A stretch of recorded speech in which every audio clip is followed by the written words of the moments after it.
Now, this meeting is about looking forward. Before I get into my comments, I gotta tell you, standing before you as the 20th General President of the International Union of Painters and Allied Trades is really a statement about us as a union. To be able, as Bill so deliberately laid out the arc of my career, it just makes me feel good that a person was able to do their job, able to progress at their chosen pace, and able to be somewhere where, when my father joined the Carpenters Union in 1947, was improbable at best. And I want to thank you for that. I want to thank you for the welcome. I want to thank you for your confidence. I want to thank you for being a member of the International Union of Painters and Allied Trades.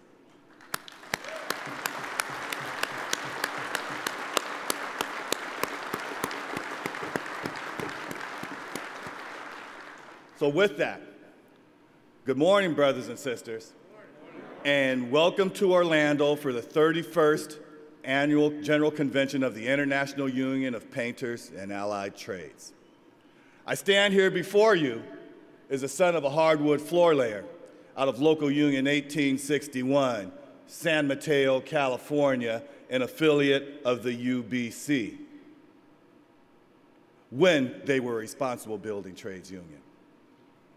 As a son-in-law of a cement mason, Local Union 400 of the Operative Plasters and Cement Masons International Association. And I stand here as a floor covering installer out of Local Union 12, San Mateo, California. I stand here before you and all the members of the IUPAT as the appointed General President, the highest honor bestowed upon me by this great organization. I stand before you at a time when the hellish economy we all have endured is breaking away to a new opportunity. We're at a pivotal point in our organization's history. Under the leadership of my predecessors and the vision and hard work of the delegates at prior conventions, we have built a solid structure that makes each district council better able to face today's challenges, better able to service the membership we currently have, and better able to organize the membership we seek. This structure was not easy to come by, and we will never be done perfecting and tweaking and adapting it. But the cornerstone of this foundation is full affiliation, which has resulted in all of our district councils. Now hear me now. All of our district councils having over 29 years of combined reserves, having the ability to have a designated staff for organizing, having training programs that produce the highest skilled, highest performing craftsmen and women in the industry. Full affiliation has helped keep the focus on the membership and not on internal gains.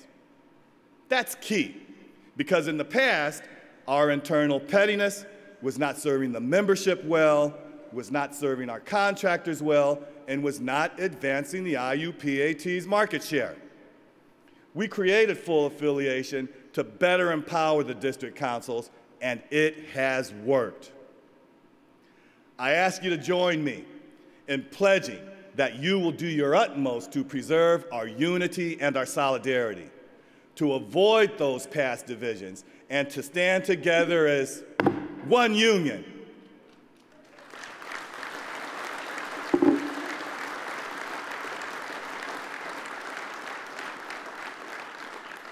And yes, change over the last 5 years has made us stronger. Over these last 5 years, we have built a campus consisting of an office building, our National Training Center, a cafeteria, and a dormitory. This campus unites all of the funds, all of the crafts, all of the departments into one combined space. This campus was not only financially the smart thing to do, but it was and continues to be the right thing, so that our international departments, associated funds, and staff are communicating, consistently working hard, and more importantly, they're working together as a team to benefit our membership. Over the last 5 years, we have seen new and innovative agreements and approaches. We have won a high percentage of jurisdictional disputes that we've had to fight. We've thought creatively about how to enter into agreements with contractors. We put a focus in Canada. On the maintenance agreements and saw huge increases in hours and work opportunities. We rolled up our sleeves with our own Sean McGarvey, president of North America's building trades unions, and worked with the oil and gas industry in order to develop an agreement that has the potential to open up the Gulf Coast to the building trades once again. We have been creative in order to advance. Over the last 5 years, we have also increased our capacity to communicate with our membership. Our General President's Bulletin serves as an accompaniment to our journal, providing news and progress reports on the policies, programs, and activities in the industries that we work in. We have a text message system that is per capita the largest in the labor movement, putting members to work, calling them to action, and educating them on new union news. Now I want to pause there for a second. The text messaging system is a great tool. We have to use it effectively, but I want you to know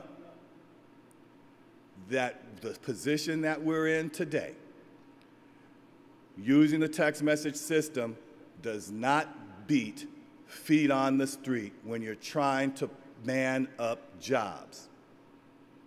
You'll hear more about that this week.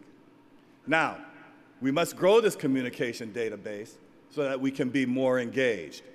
Over the last 5 years, we have expanded the breadth and depth of our training capacity.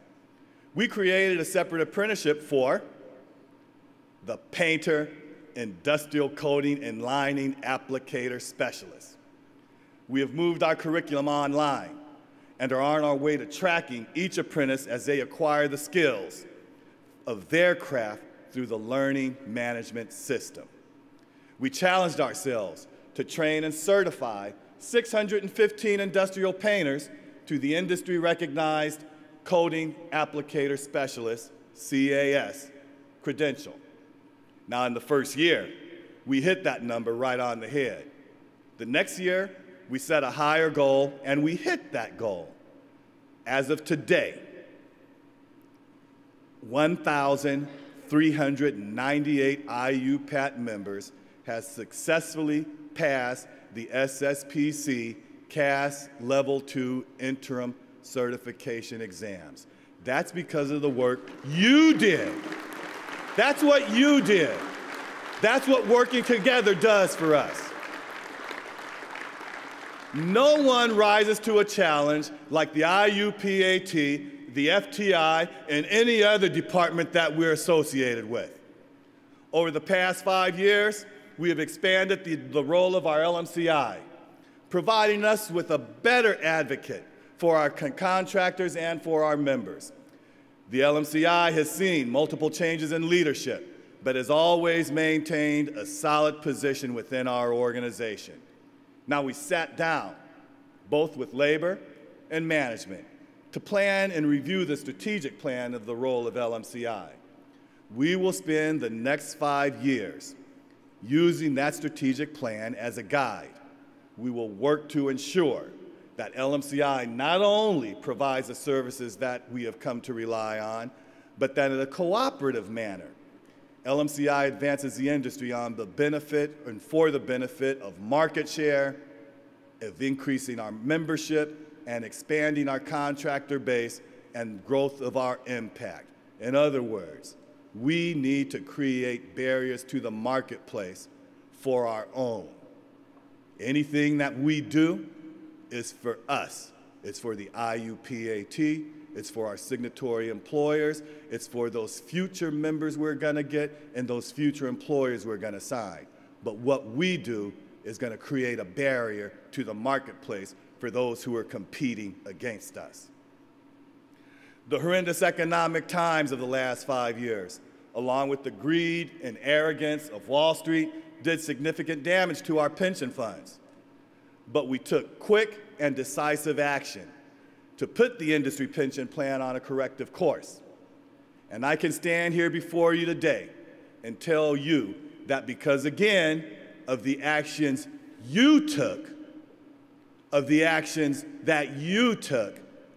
the industry pension fund is now on an upward trajectory, and you deserve a round of applause for that.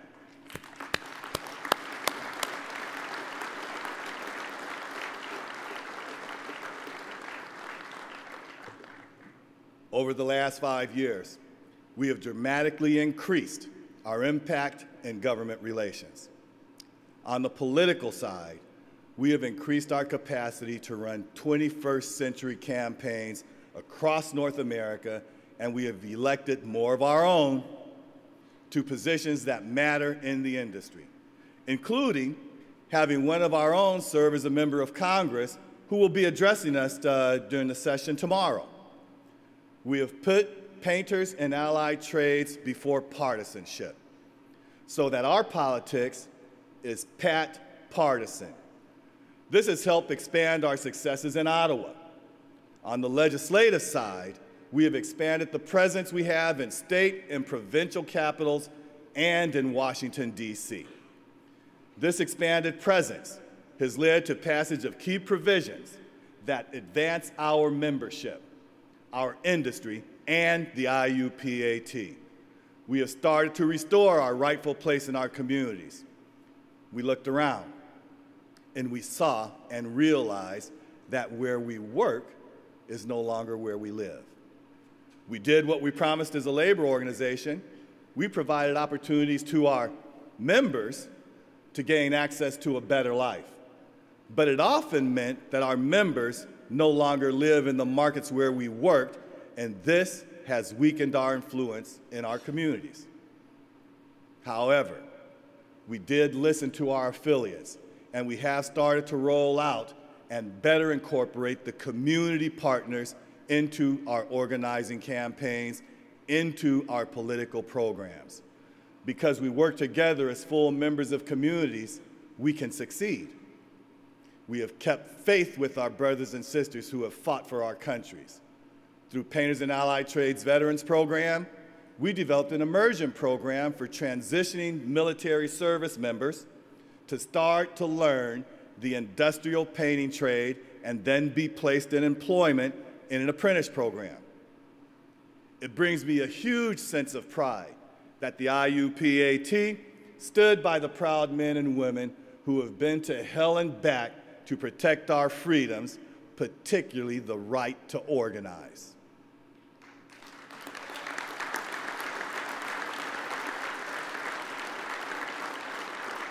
Now, all of these accomplishments and so many more are a direct result of three things. First, the membership and leadership of this great union. You are the lifeblood of these programs. You deserve the recognition. Second, the program of full affiliation that put our district councils in a position to succeed, to step up and adapt to changes in new programs. And lastly, the men who held this position before me. Their dedication and determination have helped get us to this point. They put together the structure, the resources, and taught us all a lot about how to run a successful district council. They placed their confidence in me. They gave me a chance to prove myself, and they gave me the tools to be successful in every job at the International that I've ever been tasked with. There isn't a day that goes by that I don't think, what would A.L. Monroe do about this situation? What would General President Emeritus Williams do about that situation?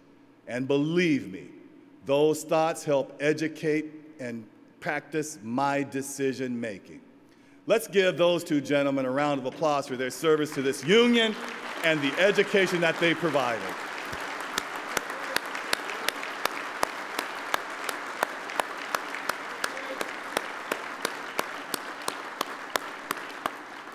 Now, they built a solid foundation, and we must now build on that foundation. We must go forward to a bold future. Martin Luther King Jr. once said, "The arc of the moral universe is long, but it bends towards justice."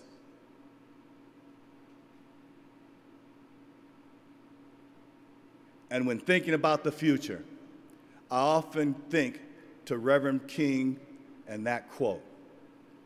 Together, the IUPAT has created its arc in history by developing fully affiliated district councils, thereby preserving the financial strength to survive through a horrific economic downturn, and still, 29 months in total reserves, build those reserves.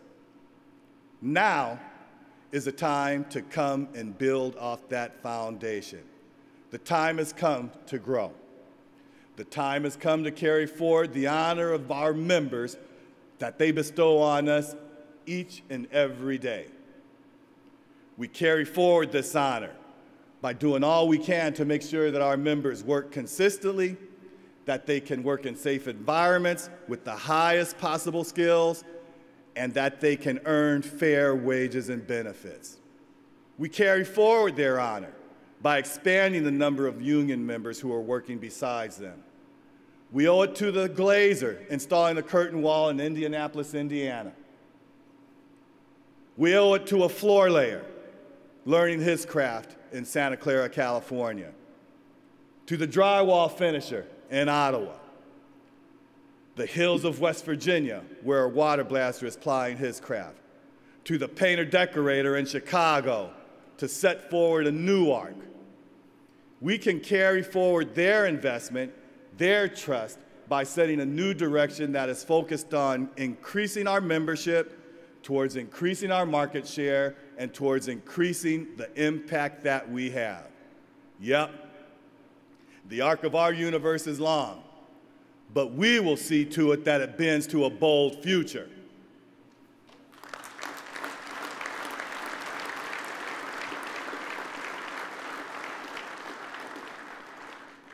Now, it will not be easy, but sure as hell is worth sweating and fighting for.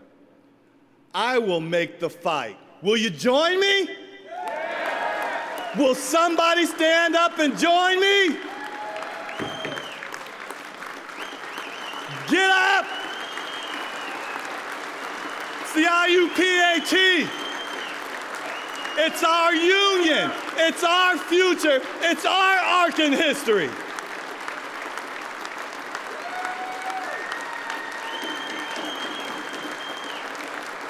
That's what this union meeting is all about.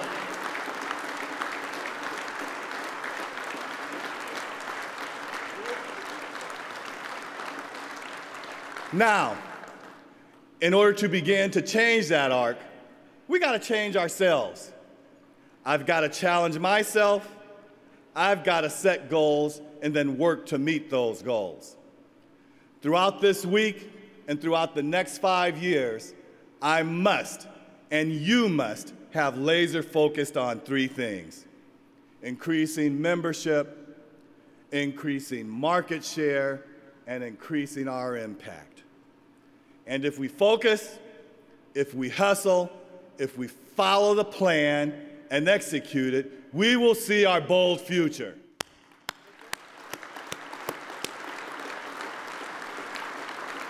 Now, membership growth is our lifeblood. It's the fire in the belly that drove us into this work. Organizing is simultaneously, the hardest and most fulfilling thing we can do as union members and union officers. Organizing represents our future, our past, and our present, all at the same time. We have spent time building a new organizing structure, working together as one union, We have shown that we can put a national non-union contractor on the ropes. You did it. We must and we will run more of these campaigns. And we will keep the afl-cio of the world on the ropes. Always a target. Always a target. Now, the labor movement only represents 11% of the workforce in the United States and 31% of the workforce in Canada. If you take out those public sector workers, that number falls to an abysmal 6% in the US and 12% in Canada. We can't grow alone. On the strength of, we have to capitalize on the strength we gain from our differences. Because where the labor movement and the immigrant rights movement align, there's power. When the labor movement and the environmental movement align and find out our commonalities, there's power. When the building trades joins forces with the worker center, there is power. When the IUPAT forges relationships with the communities where we live and work in, there is power. There is power to go from 11 and 6% to 15 and 8% and beyond. We must engage our communities in all their diversity. We must be brave enough to engross our organizing campaigns with those who may not look like us, but do think like us, do have our values about the dignity of work and workers.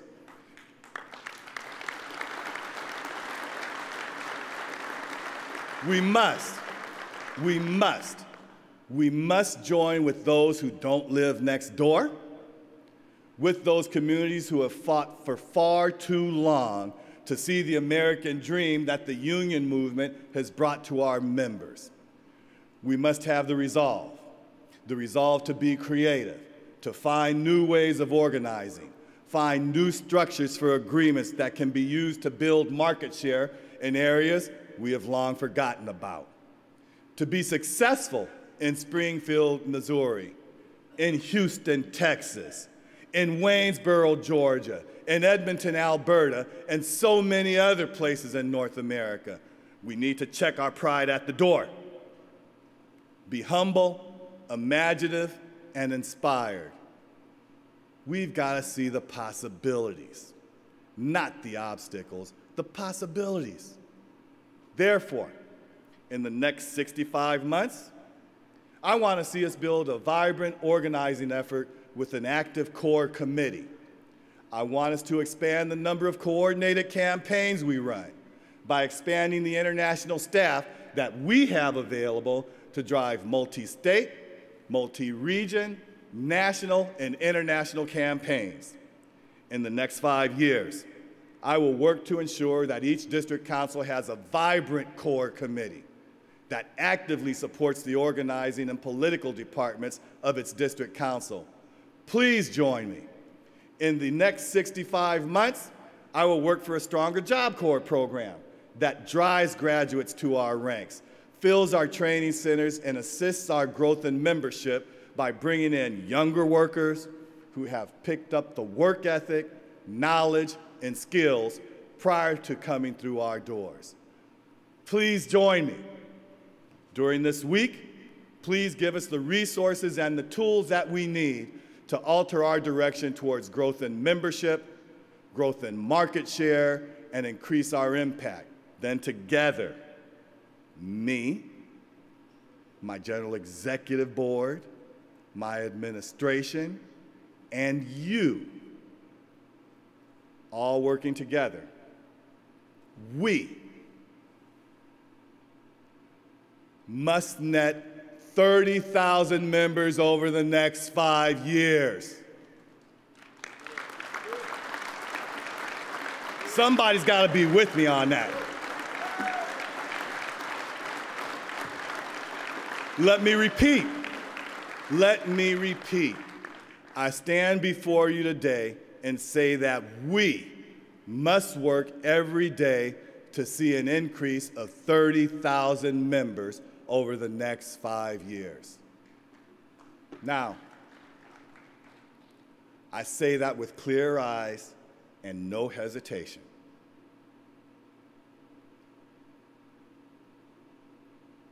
Because I ask that each one of you commits to sign up one new member every month till the next convention. Now let me put it another way, district councils.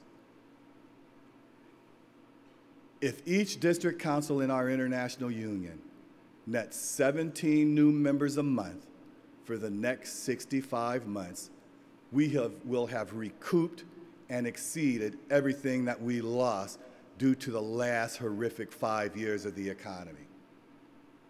I understand that this is an ambitious goal. Some might say an audacious goal, but it's gotta be our goal. I gotta throw a marker out there. There's something we gotta pursue. Just like we talk about afl-cio and any other contractor that's impacting our industry, we've gotta make them a target all the time, and 30,000 is a target all the time. It's gotta be the bold future. It's a bold goal. Let's go to a bold future.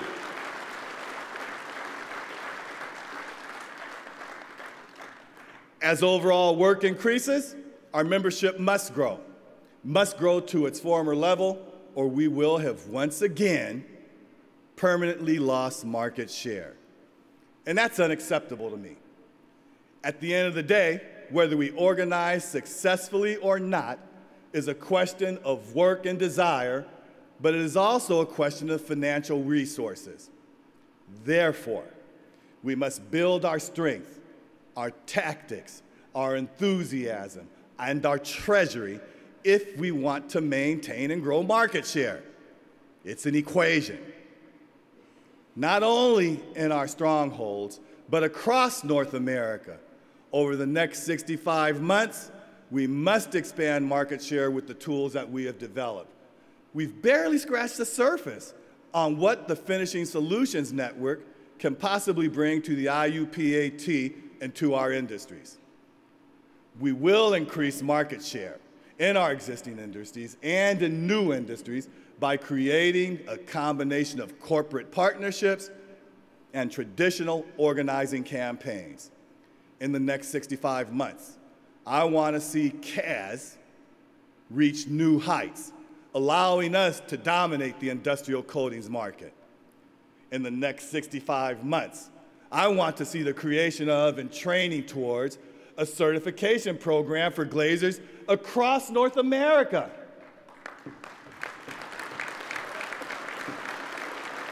From Vancouver to Miami, from New Orleans to Toronto, from Los Angeles to St. John's, that they're gonna be IUPAT members. You read the papers, you know the numbers, you know the opportunities. We've gotta go and get it. Nobody's gonna give it to us. In the next 5 years, I want to see PAT VP expanded to actively train returning service members from Hawaii to Atlantic City, Des Moines to Buffalo, and everyone in between. I want to see the commitment we make to these veterans carried out with pride. We owe them that and more. And they will be strong union members, strong brothers and sisters. I want a membership tracking system that not only provides a member status, but their skill certifications and health and safety credentials, so that when a member travels from Portland to Cleveland, they don't have to retake, they don't have to spend money to get an OSHA certification that they already have.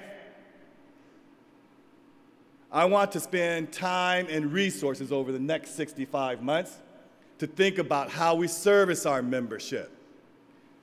We have some places where we do a great job of servicing, and we have other places where we need to do better. I will convene a strategy session, just like we did with CORE, to figure out how we make servicing more consistent. After all, We cannot hit that bogey. We cannot hit that marker I threw out there by watching members walk in and join our organization and letting other members walk out the back door.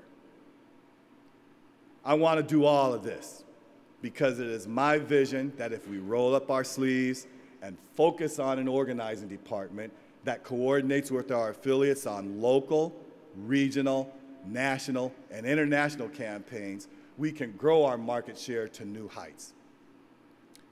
When I think about the three things necessary to deliver the results we desire, that has given us, for an organization that has given us everything, I think about increasing membership.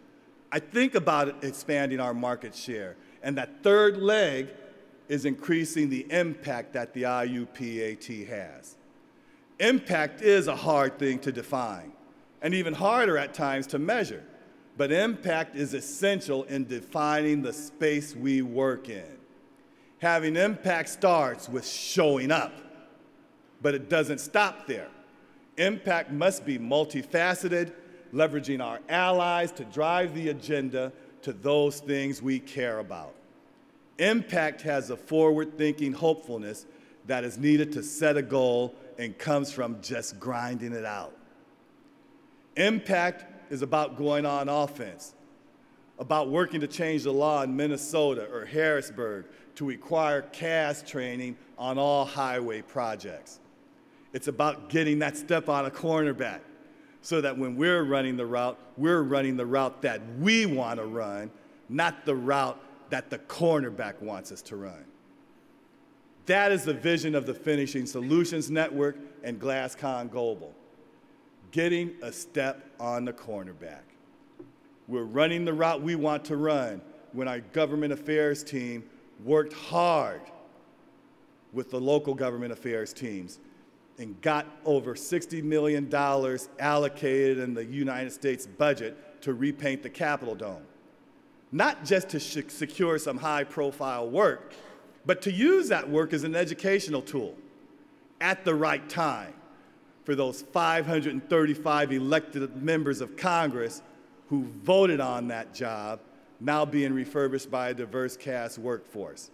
When those members of Congress go home and cross the Brooklyn Bridge, the Golden Gate Bridge, the Interstate 35 Bridge in Minneapolis, would they pass a water treatment facility in Flint, Michigan, they'll think about District Council 9, District Council 82, District Council 1M, and every District Council affiliate that benefits from the impact created by the legislative work you have done. We have impact when we are pursuing grant opportunities to enhance training for our members. So, when we need to gear up for the Glazing Industry Initiative in Hartford, Connecticut, or Springfield, Illinois, we're able to subsidize our investment with somebody else's money. We are impacting our industry when we are addressing the calls for employers, architects, and end users for third-party certifications for all our crafts. And we will impact our members' opportunities when we can influence decision makers to require such certification on projects throughout North America, so that contractors from Winnipeg to Madison have the same high level of training standards, so that a worker on a swing stage looking over the Boston Commons and the journeyman working on a bridge next to Heinz Field both truly have the same high qualifications. Over the next 65 months, I intend that we will expand the impact, and with our increased impact, we will increase membership, we will increase market share, and move forward. Listen, I want to be perfectly clear about this. I do not intend to preside over a shrinking market share. I have no desire, none whatsoever, to preside over dwindling impact. And most of all, I have no intention to preside over a declining membership. So brothers and sisters, my fellow delegates, if you believe in the structure, strength, and heritage of your great, great, great, great union, if you believe in my vision, if you want to be a part of making sure that we are bigger, stronger, and more impactful tomorrow than we are today, if you're ready to roll up your sleeves, I ask that you stand with me. I ask that you organize with me. I ask to build partnerships with me. Fight next to me in this General Executive Board. Because together, we are the army of the black and gold. And together, we will build a bold future. God bless you. God bless the IUPAT. Forward!